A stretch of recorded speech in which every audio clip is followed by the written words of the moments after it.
West Indies के खिलाफ घरेलू सीरीज में 3-0 से क्लीन स्वीप करने से भारत सोमवार को आईसीसी पुरुष टी20 अंतर्राष्ट्रीय टीम रैंकिंग में शीर्ष पर पहुंच गया। लखनऊ के सरोजनी नगर विधानसभा सीट से बीजेपी प्रत्याशी राजेश्वर सिंह के समर्थन में मुख्यमंत्री योगी आदित्यनाथ ने रविवार की शाम रोड शो किया और इसे लेकर प्रत्याशी राजेश्वर सिंह ने ट्वीट करके मुख्यमंत्री योगी आदित्यनाथ को धन्यवाद भी कहा। और वहीं राजेश्वर सिंह ट्वीट करते हुए लिखा कि माननीय मुख्यमंत्री श्री योगी आदित्यनाथ जी को सरोजनी नगर के विशाल रोड शो में पधारने के लिए आत्मीय धन्यवाद और आपका आशीर्वचन, मार्गदर्शन और सरोजनी नगर की जनता का अपार समर्थन भावुक कर देने वाला है और आशीर्वाद यूपी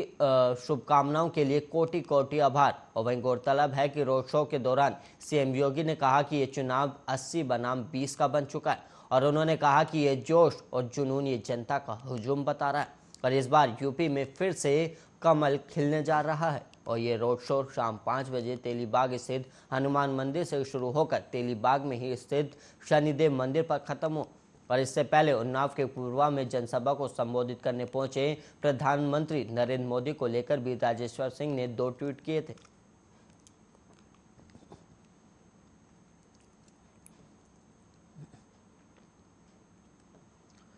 यूक्रेन के साथ जंग जैसे हालत हैं और इस बीच रूसी राष्ट्रपति व्लादिमीर पुतिन ने अपने राष्ट्र को संबोधित किया और इस संबोधन में राष्ट्रपति व्लादिमीर पुतिन ने एक बड़ा ऐलान किया है और रूसी राष्ट्रपति व्लादिमीर पुतिन ने यूक्रेन के विरोधियों के कब्जे वाले 2 प्रांतों को स्वतंत्र देश के तौर पर मान्यता देने के कानून पर हस्ताक्षर कर दिए और रूस के इस फैसले से यूक्रेन पर रूस के आक्रमण की पश्चिम देशों की आशंका के बीच तनाव और बढ़ने की उम्मीद है और इस दस्तखत के बाद रूस की नज़रों में अब लुहांस्क और डोनेट्स्क स्वतंत्र देश है।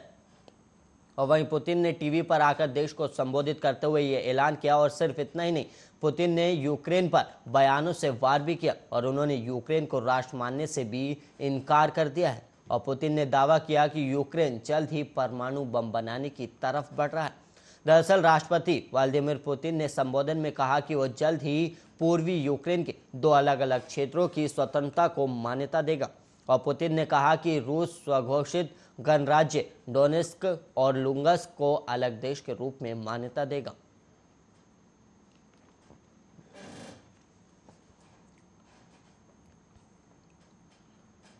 लखीमपुर हिंसा में मारे गए किसानों का परिवार सुप्रीम कोर्ट पहुंच गया और किसान परिवारों ने सुप्रीम कोर्ट में आशीष मिश्रा की जमानत के खिलाफ याचिका दायर की है और याचिका में कहा गया कि हाईकोर्ट ने अपराध की गंभीरता पर ध्यान नहीं दिया और यूपी सरकार ने जमानत के खिलाफ सुप्रीम कोर्ट में अपील दायर नहीं की और बीते दिनों इलाहाबाद हाईकोर्ट की लखनऊ बेंच ने आशीष मिश्रा को जमानत दी थी, जिसके 1 हफ्ते बाद आरोपी को जेल से रिहा किया गया था। और वहीं मिली जानकारी के अनुसार किसानों के परिवार की ओर से गृह राज्य मंत्री अजय मिश्रा के बेटे आशीष मिश्रा की जमानत के खिलाफ वकील प्रशांत भूषण ने याचिका दायर की थी और इससे पहले सुप्रीम कोर्ट में वकील शिव कुमार त्रिपाठी और वकील CS पंडा ने जमानत के खिलाफ याचिका दायर की थी और उन्होंने अपनी याचिका में कहा था कि आशीष मिश्रा की जमानत से गवाहों की जान को खतरा हो सकता है। और इसके अलावा आपको बता दें कि रविवार को ही